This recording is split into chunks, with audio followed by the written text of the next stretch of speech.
Hi friends, ಎಲ್ಲರೂ ಹೇಗಿದ್ದೀರಾ? ನಾನು ಕೂಡ ಚೆನ್ನಾಗಿದ್ದೀನಿ. ನೀವು ಕೂಡ ನನ್ನಷ್ಟೇ ಚೆನ್ನಾಗಿದ್ದೀರಾ ಅಂತ ಭಾವಿಸ್ತಾ ಇದ್ದೀನಿ.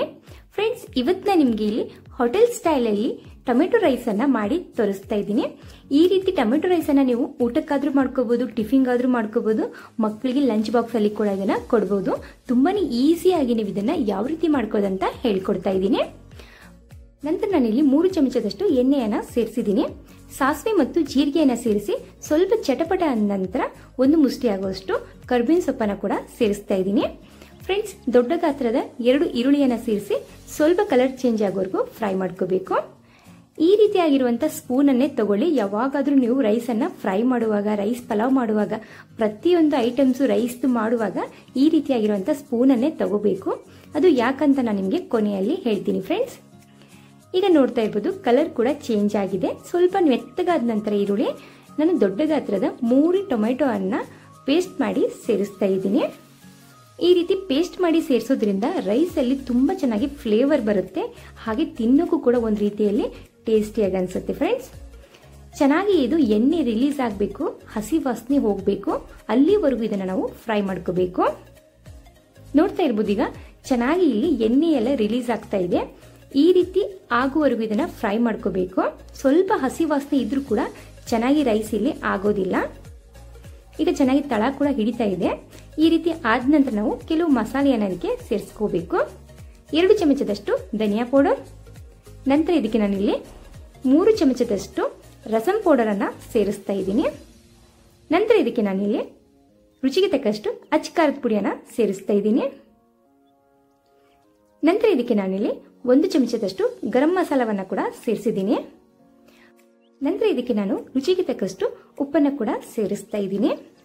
ಫ್ರೆಂಡ್ಸ್, ನಿಮ್ಮ ಹತ್ರ ರಸಂ ಪೌಡರ್ ಇಲ್ಲಪ್ಪ ಅಂದ್ರೆ ನೀವು ಚಿಕನ್ ಮಸಾಲ, ಮಟನ್ ಮಸಾಲ ಯಾವುದಾದ್ರೂ ಕೂಡ ಸೇರಿಸ್ಕೋಬಹುದು. ತುಂಬಾನೇ ಚೆನ್ನಾಗಿ ಅನ್ಸುತ್ತೆ. ಚೆನ್ನಾಗಿ ನಾವು ಇದನ್ನ ಮಿಕ್ಸ್ ಮಾಡ್ಕೋಬೇಕು.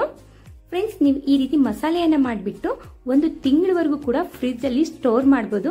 ನಿಮ್ಗೆ ಯಾವಾಗ ಬೇಕಲ್ಲ ಅವಾಗ ಸ್ವಲ್ಪ ಮಸಾಲೆಯನ್ನ ತಗೊಂಡು ಇದಕ್ಕೆ ರೈಸ್ ಅನ್ನ ಮಿಕ್ಸ್ ಮಾಡಿ ನೀವು ಚಿತ್ರಾನ್ನ ಕೂಡ ಮಾಡ್ಕೋಬಹುದು. ತುಂಬಾನೇ ಈಸಿಯಾಗಿ ಮಕ್ಕಳಿಗೆ ಟಿಫಿನ್ ಬಾಕ್ಸ್ ಅನ್ನ ನೀವು ರೆಡಿ ಮಾಡಬಹುದು. ನಾನು ಮೇಲ್ಗಡೆ ಇಲ್ಲಿ ಸ್ವಲ್ಪನೇ ಚೆನ್ನಾಗಿ ಕಾಣಲಿ ಅನ್ನೋ ಕಾರಣಕ್ಕೆ ಟೊಮೆಟೊ ಅನ್ನ ಸೇರಿಸ್ತಾ ಇದ್ದೀನಿ. ನೀವು ಬೇಕಂದ್ರೆ ಸೇರಿಸ್ಕೊಳ್ಳಿ, ಬೇಡ ಅಂದ್ರೆ ಸ್ಕಿಪ್ ಮಾಡ್ಕೊಳ್ಳಿ.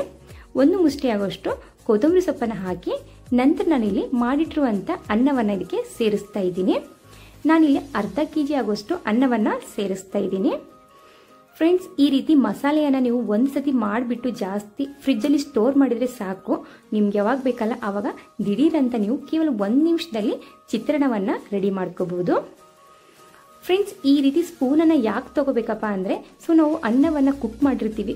ನಾವು ದೊಡ್ಡದಾಗಿರುವಂಥ ಸ್ಪೂನನ್ನು ತಗೊಂಡ್ರೆ ಇದು ಅನ್ನದ ಕಾಳು ಅಂತೀವಲ್ಲ, ಅಗಳು ಅದು ಒಡೆದ್ಬಿಡುತ್ತೆ. ಅದಕ್ಕೋಸ್ಕರ ಈ ರೀತಿ ಸ್ಪೂನನ್ನು ನಾವು ತಗೊಂಡ್ರೆ ಸ್ವಲ್ಪನೂ ಅಗಳು ಒಡೆಯೋದಿಲ್ಲ. ನೀವು ಬಿರಿಯಾನಿ ಮಾಡಲಿ, ಯಾವುದೇ ರೈಸ್ ಮಾಡಲಿ, ರೈಸ್ ಐಟಮ್ಸು, ಅವಾಗ ನೀವು ಈ ರೀತಿ ಸ್ಪೂನನ್ನೇ ತಗೊಳ್ಳಿ.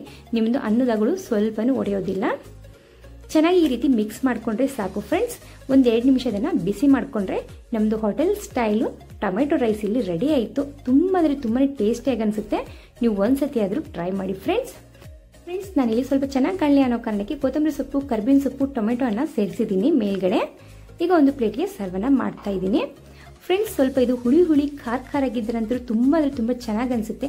ಮಿಸ್ ಮಾಡ್ದೇನೆ ಮನೆಯಲ್ಲಿ ಒಂದ್ಸತಿ ಆದರೂ ಟ್ರೈ ಮಾಡಿ.